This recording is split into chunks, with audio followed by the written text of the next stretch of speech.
제가 지난주에 재밌는 글을 하나를 읽었는데요. 결혼한 지 24년 차가 되셨어요. 예, 등산을 간 거예요.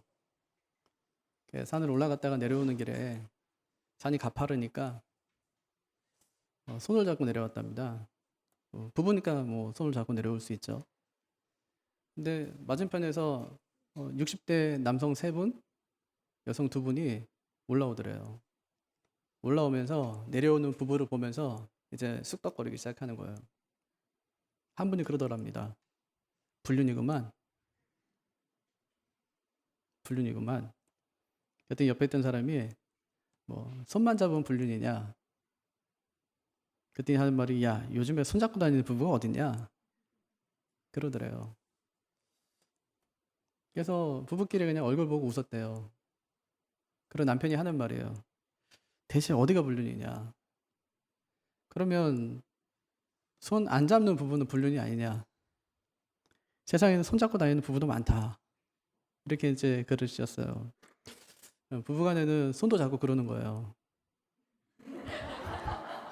네, 손도 잡고 우산도 하나만 쓰고 때로 연애할 때 그랬잖아요. 네, 한 번은 비가 되게 많이 온 날인데 네, 제가 이제 학교에 가려고 나갔어요. 근데 어머니가 그러는 거예요. 비가 많이 오네. 아, 많이 오네요. 그랬더니 좋겠네 그러시더라고요. 네? 비 오면 뭐가 좋아요? 그랬더니 이따가 금진이 만날 거 아니냐는 거예요. 네, 둘이 우산 하나 쓸 거 아니냐 이제 그러더라고요. 웃으면서 이제 학교를 갔어요. 네, 때로는 옛날 생각하면서 우산도 하나만 쓰고 비도 맞아가면서 보통 이제 남자가 우산을 잡나요? 그럼 어떻게 해요? 이렇게 하나요? 아니면 이렇게 하나요? 보통 이렇게 하죠. 그럼 여기가 많이 젖잖아요? 그럼 남자가 많이 젖어야 돼요? 아니면 여자가 많이 젖어야 돼요? 안 잡는 사람이 덜 젖어야 돼요. 음, 이게 부부죠. 이게 사랑인 거예요. 퀸즐랜드 대학의 오도넬 교수가 부부 간의 친밀성을 높이는 3단계를 말하는데 1단계가 뭐냐면은 기도하는 거예요. 배우자의 마음을 부드럽게 해주실 것을 기도하는 거예요. 두 번째는 기억하는 거예요. 둘 사이에 불꽃처럼 막 타올랐던 그 순간을 기억하는 거예요. 세 번째는 이해하는 거예요. 사랑에는 욕구가 따른다는 것을 이해하는 거예요. 오늘 말씀 2절에 보니까 술람 여인이 솔로몬에게 입맞춤 해달라 그렇게 요구를 해요. 4절에 보니까 당신의 침실로 나를 인도해달라 그렇게 이야기해요. 이런 욕구를 이해해 주는 것이죠. 근데 기억할 게 있대요. CJ 매허니가 쓴 책을 보니까 그 책에서 남편들에게 이런 조언을 해요. 아내의 몸을 만지기 전에 그의 마음과 생각을 만지라. 그 남자가 제일 못하는 거거든요. 팀 켈러가 결혼을 말하다이란 책에서 자기 고백을 하는 거예요. 성관계에서 가장 만족스러운 환경이 무엇이냐를 두고 남녀는 의견 차이를 보인다. 남성인 나의 경우에는 상황이라는 것이 별 의미가 없다. 솔직히 말하자면 언제 어디서든 상관이 없다는 뜻이다. 하지만 시간이 지나면서 여성인 아내에게는 분위기가 상당히 중요하다는 것을 깨닫게 되었다. 분위기란 무엇인가? 촛불 같은 것을 말하는가? 그런 게 아니라 정서적으로 관계를 가질 준비가 되었음을 의미한다. 따뜻한 분위기와 대화 같은 것들 말이다. 우리 부부는 서로 만족스러운 관계를 갖기까지 몇 년의 시간이 걸렸다. 하지만 기다려 볼 만한 가치가 있었다. 부부간의 친밀성을 회복하기 위한 3단계. 첫 번째 뭐라고요? 기도하는 것. 두 번째는 기억하는 것. 세 번째는 이해하는 거예요. 뭘 기도하라고요? 부드러운 마음 주시기를. 기억해요.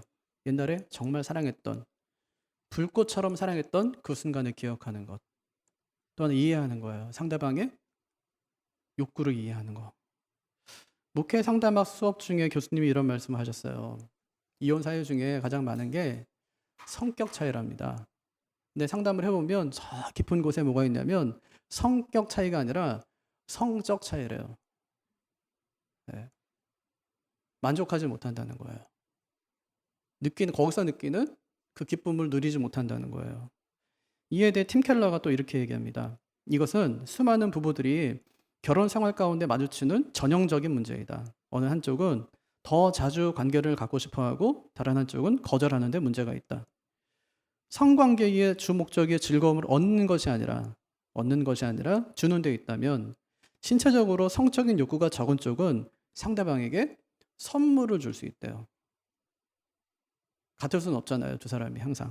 그러니까 즐거움을 어떤 사람은 얻는 쪽이고 어떤 사람은 주는 쪽인데 만약에 내가 주는 쪽이라면 그것을 상대방에게 선물로 줄 수 있다는 말이에요. 이는 합법적인 사랑의 행위이므로 마음도 없는데 몸만 주기는 싫어 라는 식의 반응으로 폄하해서는 안 된다. 선물을 기꺼이 주라. 예. 제가 대학부 사역할 때 그때 수련회 때 이성 교제 특강 하러 오신 강사 목사님이 와서 이런 말씀하세요. 신혼은요, 한 사람은 신나고 한 사람은 혼나는 기간이다. 그렇게 얘기하더라고요. 그게 신혼이다. 그랬어요. 그러면 성이 아름다운 겁니까? 아니면 추한 겁니까? 성은 아름다운 거예요. 아름다운 것을 넘어서 성은 거룩한 거예요. AD 90년에 얌야 회의에서 아가서를 정경으로 채택할 것이냐를 놓고 이제 회의가 열렸어요. 그때 진보적인 학파인 이 헬라 학파에서는 당연히 아가서는 뭐 정경이지라고 했지만 보수적인 샴마이 학파에서는 아가서는 그냥 남녀간의 사랑 이야기를 다룬 것인데 그것이 어떻게 성경이 될 수 있냐 하고 이제 논쟁이 막 벌어졌어요. 그때 당시에 가장 존경을 받던 랍비 아키바가 이 논쟁을 한마디로 종식시킵니다. 아가서가 이스라엘에게 주어진 날이 태초부터 지금까지 모든 날보다 가치가 있다. 왜냐하면 모든 문서들이 거룩하지만 아가서는 거룩한 것들 가운데 가장 거룩하기 때문이다. 그럼 여러분, 아가서가 거룩하다면 아가서에 담긴 솔로몬과 이 술람의 여인과의 그 사랑도 역시 거룩하다는 말입니다. 어떤 사랑일까요? 술람의 여인의 사랑은 어떤 사랑이고 솔로몬의 사랑은 어떤 사랑일까요? 먼저 술람의 여인의 사랑은 애타게 바라는 사랑이에요. 애타게 바라는 사랑. 이제 막 사랑하기 시작했거든요. 이제 연애하기 시작한 오늘이 뭐 1일이에요. 이제 막 연애하기 시작한 거예요. 그때 감정이 어떨까요? 막 타오르겠죠. 술람이는 농부예요. 근데 지금 솔로몬은 변장했는데 목동으로 변장하고 지금 술람이 앞에 나타난 거예요. 이제 오늘이 1일이니까 물어봐야 될 거 아니에요. 뭘 물어보겠어요? 오늘 어디가? 양떼 데리고 어디가? 물어봐야죠. 어디 있을 건데? 정오에 점심때 어디 있을 거야? 하고 물어봤어요. 그게 7절이에요. 제가 세 번역을 읽어볼게요. 사랑하는 그대여 나에게 말하여 주세요. 임은 어디에서 양떼를 치고 있습니까? 대낮에는 이게 정오거든요. 대낮에는 어디에서 양떼를 쉬게 합니까? 양떼를 치는 임의 동무들을 따라다니며 이미 있는 곳을 물으며 헤매란 말입니까? 이렇게 이제 이야기하거든요. 여기 보니까 어디에서를 두 번 반복해요. 어디 있을 거예요? 하고 두 번 말하는 거예요. 왜 묻죠? 찾아가서 만나겠다는 거예요. 지금처럼 휴대폰이 있으면 아무 문제가 없잖아요. 이동해도 전화해서 나 지금 어디 있는데 나중에 올 거면 그쪽으로 와 하고 얘기하면 되는데 문제는 그게 없는 거예요. 그러면서 약간 협박을 해요. 내가 내 친구의 양떼 곁에서 어찌 얼굴을 가린 자 같이 되랴. 얼굴을 가린 자는 당시의 창녀를 가리켜요. 창세기 38장 보면 이제 다말이 자기 시아버지 만나러 갈 때 어떻게 하냐면 얼굴을 가리고 가요. 얼굴을 배로 이렇게 가리고 가거든요. 창녀의 모습을 하고 어떻게 한다는 거예요? 친구들의 장막을 찾아다니면서 지금 솔로몬 어디 있어? 하고 물어봐도 되겠냐는 말이에요. 그럼 돼요, 안 돼요? 그럼 두 가지 이유 때문에 안 돼요. 하나는 위험해서 안 돼요. 장막이 뭐 우리처럼 지금 아파트처럼만 붙어 있는 것도 아니고 초원에 막 여기 하나 저기 하나 있을 텐데 생전 처음 본 여인이 찾아와서 솔로몬 어디 있어요? 하고 이야기하는 거예요. 근데 몰라요, 솔로몬도 잘 어디 있는지. 그 사람이 여기 잠깐 방문한 사람이기 때문에 또 왕인데 얼마나 그가 뭐 목동으로 얼마나 여기저기 다니면서 목축을 했겠습니까? 잘 몰라요. 위험하죠? 또 두 번째는 이제 막 시작했어요, 연애를. 시작했는데 뭐라고 하냐면 솔로몬 어디 있어요? 라고 하면 둘이 사귀나? 하고 의심할 수 있는 충분한 소지가 있게 되는 거예요. 이런 곤란한 질문을 지금 여인이 솔로몬에게 하는 겁니다. 근데 참 이게 알려주고 싶어도 알려주기가 참 힘들어요. 왜냐하면 초원에는 주소가 없고 랜드마크가 없어요. 우리로 하면 그 롯데타워 쪽으로 와. 내가 그럼 거기 있을 테니까라고 할 수 있을 텐데 초원에 그게 없단 말이에요. 또 오늘 가려던 곳에 풀이 없으면 어떻게 하죠? 다른 곳으로 이동해야 되는데 어떻게 정확한 위치를 알려줄 수 있겠냐 이제 그런 말입니다. 그런데요. 참 오늘 말씀 보니까 솔로몬이 괜히 솔로몬은 또 아니더라고요. 이런 상황에서 아주 지혜로운 말을 그가 전해줘요. 8절인데요. 뭐라고 시작하냐면 여인 중에 어여쁜 자야 이렇게 시작해요. 네. 이 여인의 마음을 달래주는 거예요. 귀여워해줘요. 막 투정 부리는 거잖아요. 어디 쓸 건데 어디 쓸 건데 말 안 하면 나 이렇게 할 거야 막 이렇게 하니까 여인 중에 어여쁜 자야 최상급이거든요. 여인 중에 모든 여인 중에 가장 어여쁜 자야 이런 뜻이에요. 예. 아마 투정 부리는 술라미가 예뻐 보였겠죠. 그리고 하는 말이 자신에게 오는 방법을 알려줍니다. 양떼의 발자취를 따라오라. 그러니까 솔로몬에게는 많은 양떼가 있었지만 양떼만 있는 것이 아니라 다른 일꾼들도 많았어요. 양떼가 한 떼가 아니라 두 떼, 세 떼, 네 떼예요. 그러면 솔로몬은 한 떼를 이끌고 가지만 나머지는 두 떼, 세 떼는 다른 일꾼들이 이끌고 가는 거예요. 그러니까 나를 찾으려면 내가 있는 곳은 모르겠지만 내가 밑에 부리고 있는 나의 종들이 끌고 가는 그 양떼를 따라오면 나 있는 곳에 도착하게 될 거다. 이렇게 이제 안내해 준 것입니다. 또 하나 있어요. 세 번째는 앞으로 생길 수 있는 문제를 제거하는 거예요. 올 때 그냥 너 혼자 오지 말고 염소 새끼를 함께 데려오라는 거예요. 그럼 사람들이 오해하지 않죠? 저 여자가 왜 왔지? 솔로몬 만나러 왔나가 아니라 염소 새끼 먹으려고 여기까지 이제 풀을 찾아왔나 보다 하고 생각하니까 그러면 오해도 안 받을 뿐더러 나도 만날 수 있으니까 꼭 그렇게 하라고 이야기해 주는 겁니다. 그러니까 술라미가 어디로 가면 됩니까? 하고 물었더니 솔로몬이 이렇게 오면 된다. 그렇게 이야기해 줘요. 사랑이죠? 네. 그럼 사랑하면 아무리 중간에 뜯어 말려도 진짜 만날 거 다 만나고요. 뭐 먹으러 다니는 거 다 먹고요. 예. 할 거 다 합니다. 예, 절대 말릴 수가 없어요. 근데 술라미 보니까 엄청 적극적이에요. 2절 보세요. 나에게 입 맞춰주세요. 숨 막힐 듯한 임의 입술로. 임의 사랑은 포도주보다 더 달콤합니다. 예. 여자가 하는 말이 맞을까요? 너무 적극적이어서 어떤 목사님은 그래요. 이거는 술라미의 말이 아니라 솔로몬의 말이다. 예. 왜냐하면 이렇게 주제넘고 당돌한 여인은 있을 수 없기 때문이다. 그렇게 해석해 놓으셨어요. 그러니까 이 목사님 생각에는 솔로몬은 왕이고 또 술라미는 농부의 딸인데 어떻게 농부의 딸이 감히 왕에게 이런 말을 할 수 있겠냐. 이거는 솔로몬이 술라미에게 하는 말이지 술라미가 솔로몬에게 하는 말은 될 수 없다. 이렇게 얘기하시는데 그건 아니에요. 제가 생각할 때는. 예. 왜냐하면 사랑하는 사람 사이에는 그런 게 없어요. 뭐 춘향이하고 이몽룡도 신분 차이가 나죠? 그러면 춘향이하고 이몽룡이 결혼했는데 춘향이가 입을 맞추고 싶으면은 입 한 번만 뭐 맞춰도 돼요? 이렇게 물어보면서 하진 않았을 거 아니에요. 그럼 부부 사이가 말이 안 되는 거 아닙니까? 둘 중에 누가 말하든 건 아무 상관이 없다는 거예요. 실제로 이런 문제는 아가서에서는 다 허용이 됩니다. 아가서는 여성의 적극적인 자기 표현을 긍정적으로 받아들여요. 다른 성경 보니까 뭐 여자가 화장을 하고요. 화려하게 막 차려입고 막 그렇게 하면 대부분 그 여자는 누구냐면 음녀나 아니면 우상숭배자예요. 하지만 아가서는 여자가 뭐 입맞춤을 요구하든지 나를 당신의 침실로 데려가 달라고 하든지 아무 문제를 삼지 않습니다. 오히려 이 모든 것을 흠없고 완전한 어여쁜 신부의 모습으로 봅니다. 뭐 아내가 입맞춤 해주세요 하는 건 이상한 거 아니잖아요. 자연스럽죠? 뭐 오히려 입맞추지 않으려고 하는 게 문제 아닙니까? 그게 문제지 전혀 문제가 될 게 없다고요. 그래서 2절 보면 입맞춤과 사랑이 평행을 이룹니다. 조셉 딜로우가 부부의 성이라는 책에서 이 구절을 이렇게 주석해요. 사랑이라고 번역된 히브리어 도뎀은 몸으로 나누는 사랑을 언급할 때 종종 사용되는 말로서 애무와 입맞춤을 가리킨다. 술라미는 성적으로 자극되어 솔로몬의 몸이 자신의 몸에 밀착해 오기를 열렬히 기다리고 있다. 이런 사랑이 무슨 사랑이에요? 애타게 바라는 사랑. 남편을 원하는 술라미의 사랑이었어요. 그럼 주님을 원하는 우리의 사랑은 어때야 되죠?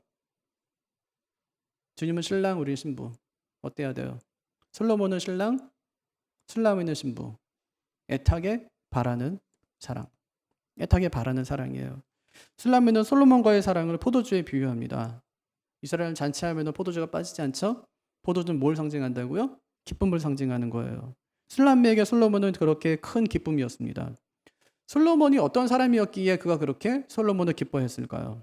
3절 보시면 내 기름이 향기로워 아름답고 내 이름이 쏟은 향기름 같으므로 처녀들이 너를 사랑하는구나. 여기 보니까 솔로몬이 괜찮은 사람이에요. 첫째는 흠모할 만한 사람이에요. 어떤 여인도 흠모할 만한 사람. 둘째는 선한 영향력을 끼치는 사람이에요. 솔로몬과 함께 있으면 사람이 막 변하는 거예요. 세 번째는 항상 기억되는 사람이에요. 매력 있죠? 예, 매력 있는 사람이에요. 모든 사람이 막 흠모할 만하고. 어떤 사람은 남자인데요. 남자가 봐도 참 매력적인 사람이 있어요. 어떤 사람은 여자인데요. 여자가 봐도 참 매력적인 사람이 있어요. 흠모할 만한 사람이죠. 또 선한 영향을 끼치는 사람이 있어요. 항상 기억되는 사람이 있죠. 그가 솔로몬이었대요. 그러니까 한마디로 말하면 최고의 신랑감이었다는 거예요. 근데 그런 사람이 내 신랑이에요. 그러면은 술람미의 기분이 어땠을까요? 술람미가 솔로몬의 사랑을 갈망하는 거예요. 4절 나를 데려가 주세요. 어서요. 임금님 나를 데려가세요. 임금님의 침실로. 네. 술람미가 솔로몬의 집에 가기를 갈망합니다. 나를 데려가 주세요. 나를 데려가세요. 그렇게 이야기하죠. 우린 어때요? 주님께 그렇게 하고 계세요? 나를 데려가 주세요. 나를 당신의 집으로 데려가세요. 이상한 건가요? 아니면 당연한 건가요? 당연해요. 왜냐하면 주님께서 가실 때 내가 너희를 위해서 거처, 처소를 예비하러 가노니 그렇게 말씀하셨어요. 오셔서 뭐 한대요? 데려가신대요. 왜 그럴까요? 신랑이니까. 그럼 신랑은 뭐 준비해요? 집 준비하잖아요. 예수님이 신랑이라 집 준비하러 가신 거예요. 그럼 신부는 뭐 하죠? 신부 수업하는 거예요. 어디서? 주님의 몸된 교회에서. 언제까지? 주님이 오실 때까지. 그 준비하는 거예요. 그러니까 우리는 여기서 뭐 해야 돼요?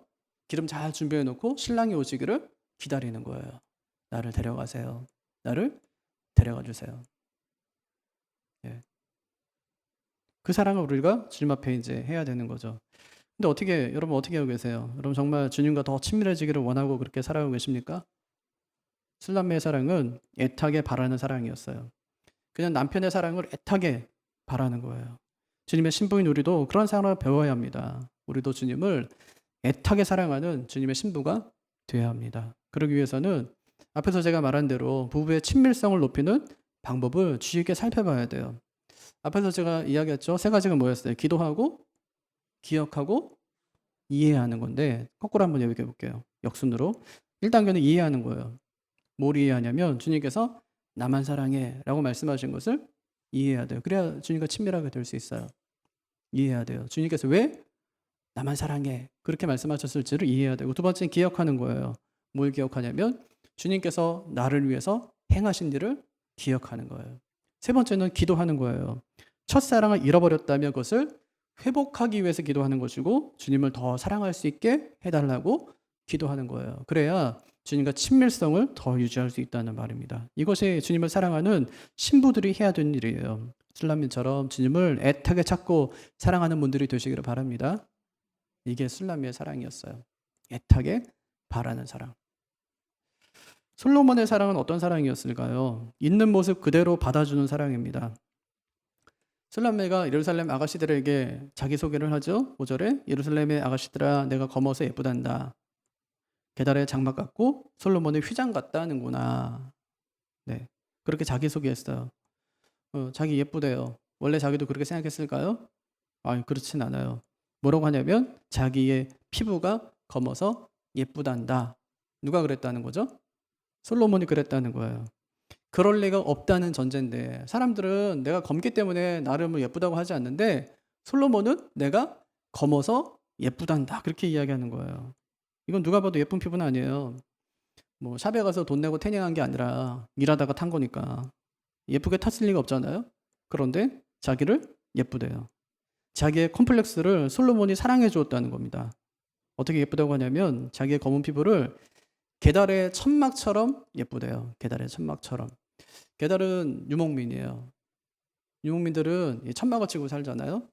보통 검은 염소 가죽으로 위에다 천막을 치고 살아가는데 이제 해가 질 때 있잖아요. 노을이 막 질 때 그때 이제 막 그 햇빛에 반사가 돼서 그게 막 진짜 엄청 막 반짝반짝 빛난다는 거예요. 아름답게 빛난다는 거예요. 마치 너의 검은 피부가 그때 그 아름다움처럼 참 아름답구나. 그렇게 솔로몬이 이야기해 줬다는 말입니다. 또 솔로몬의 휘장처럼 예쁘대요. 솔로몬 궁에는 휘장이 많았겠죠. 엄청 화려하고 아름다운 휘장들이 많았겠죠. 근데 검정색으로 짠 휘장이 있었답니다. 너무 아름답고 그 앞에 가면 압도되는데 마치 너의 검은 피부가 너의 모습이 그것처럼 아름답다. 그렇게 솔로몬이 여겨준다는 겁니다. 아름답게 보아준다는 거예요. 이게 무슨 사랑일까요? 있는 모습 그대로 받아주는 사랑. 있는 모습 그대로 받아주는 사랑. 그럼 이 술람미가 진짜 아름다웠을까요? 두 가지 견해가 있어요. 첫째는 진짜 아름다웠다는 거예요. 1장 15절처럼 아름다워라 나의 사랑 아름다워라 비둘기 같은 그 눈동자. 또 4장 7절에 아름답기만 한 그대 나의 사랑 흠잡을 데가 하나도 없구나. 진짜 이렇게 아름다웠을 수도 있습니다. 솔로몬이 아름답다고 하면 아름다운 거예요? 아니에요. 주관적이죠. 하지만 솔로몬만큼 여자를 많이 만나본 사람도 없으니까 1000명의 아내를 막 두고 지금도 60명의 아내가 있는 상태니까 많이 만나봤고 많이 여자를 알아요. 근데 뭐라고 하냐면 다 아름답대요. 너의 머리카락도 아름답고 얼굴도 뭐 피부도 아름답고 그다음 목도 아름답고 눈도 아름답고 심지어 이빨까지 아름답다고 그래요. 진짜 아름답다. 막 이렇게 계속 해주는 거예요. 그러니까 어쩌면은 솔로몬의 말처럼 그렇게 술람미가 아름다운 여인일 수도 있어요. 근데 두 번째 아니래요. 평범한 여인이다. 그렇게 얘기하는 거예요. 5절에 예루살렘의 아가씨들아 내가 검어서 예쁘단다. 게다가 장막 같고 솔로몬의 휘장 같다는구나. 여기서 말하는 예루살렘의 아가씨들, 예루살렘의 딸들은 궁에 있는 여인들 있잖아요. 궁에 있는 여인들, 솔로몬의 또 후궁들. 그 여인들을 말하는 거예요. 그 여인들에게 이제 이야기하는 거예요. 내가 검어서 아름답대. 그렇게 해요. 무슨 얘기냐면 궁에 솔로몬의 아내가 또는 후궁이 한 명이 딱 들어오게 된다면 거기에 있는 사람들은 이미 그 여인들은 벌써 스캔 다 끝난 거예요. 예쁘구나 아니구나 끝났어요 벌써. 근데 어떠냐면 보니까 검어요. 검은데 촌스럽게 검는 거예요. 끝났어요. 안 예쁘구나 이렇게. 근데 술람미는 뭐라고 하냐면 니네 눈에는 그렇게 보일 줄 모르지만 내 남편은 솔로몬은 그 왕은 나를 예쁘단다. 이제 그렇게 이야기해주는 겁니다. 그러니까 어쩌면은 술람미가 그렇게 아름다운 여인은 아니었는지도 몰라요. 왜냐하면 변명하는 순간 그건 아름다움이 아니니까. 예쁜데 뭘 설명합니까? 예쁜데 보면 아는 거지 그걸. 설명하잖아요 지금. 내가 검은 거 아름답대 이러면 설명하잖아요. 술람미도 그녀들을 봤습니다. 그랬더니 봤더니 어때요? 궁 안에 있는 그 여인들의 그 피부가 어때요? 맑고 투명하고 깨끗해요. 자기하고는 전혀 다른 거죠. 그런데 술람미가 주눅들지 않습니다. 왜냐하면 왕 솔로몬이 내 피부가 검어서 예쁘다고 했기 때문에 당당하게 얘기하는 거예요. 예루살렘의 아가씨들아 니들이 뭐라고 말하든지 간에 내가 검어서 예쁘단다. 걔들의 장막처럼 솔로몬의 휘장처럼 나를 아름답단다. 그렇게 이야기하는 거죠. 이처럼 솔로몬의 사랑은 있는 모습 그대로를 받아주는 사랑입니다. 솔로몬이 술람미를 그렇게 사랑하자 술람미의 자존감이 예루살렘 궁전에 있던 모든 여인들보다 가장 높아졌어요. 그럼 아내의 자존감을 높여주는 방법이 뭘까요? 아내의 있는 모습 그대로를 사랑해 주는 거예요. 당신은 내가 어디가 좋아? 그냥 좋아. 다 좋아. 예. 성격 안 좋은데 좋아요. 안 예쁜데 예쁘고. 예. 남편들도 마찬가지죠. 안 멋진데 멋져요. 괴팍한데 그래도 괜찮아요. 있는 모습 그대로를 받아주는 거예요. 솔로몬은 술람미의 있는 모습 그대로를 다 사랑해 줍니다. 그러니까요. 놀랍게도 술람미가 그때부터 예뻐져요. 참 이상하죠? 사람은 사랑받으면 예뻐져요. 연예인들 보세요. 다 예뻐져요. 태도가 바뀌고요. 표정이 바뀌어요. 다 예뻐지는 거예요. 얼굴이 막 살아나죠. 오드리 헵번이 이렇게 얘기했어요. 행복한 소녀가 가장 예쁘다. 전 요즘에 아이들 보면은 꿈에서가 아니라 젊음이 예뻐요. 맞죠? 중학생 애들 막 이렇게 얼굴 막 피어나는 거 보세요. 막 살찌면서 막 피어나는 거.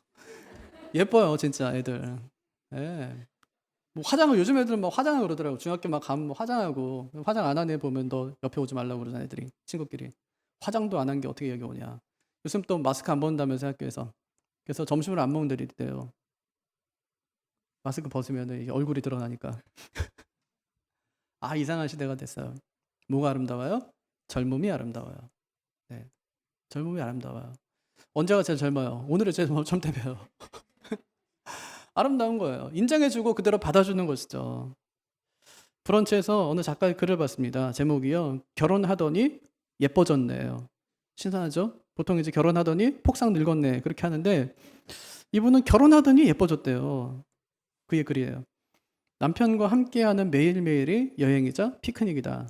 남편과 함께 있으면 여행지에 갔을 때 느끼는 기분 좋은 설렘과 기쁜 마음이 언제나 든다.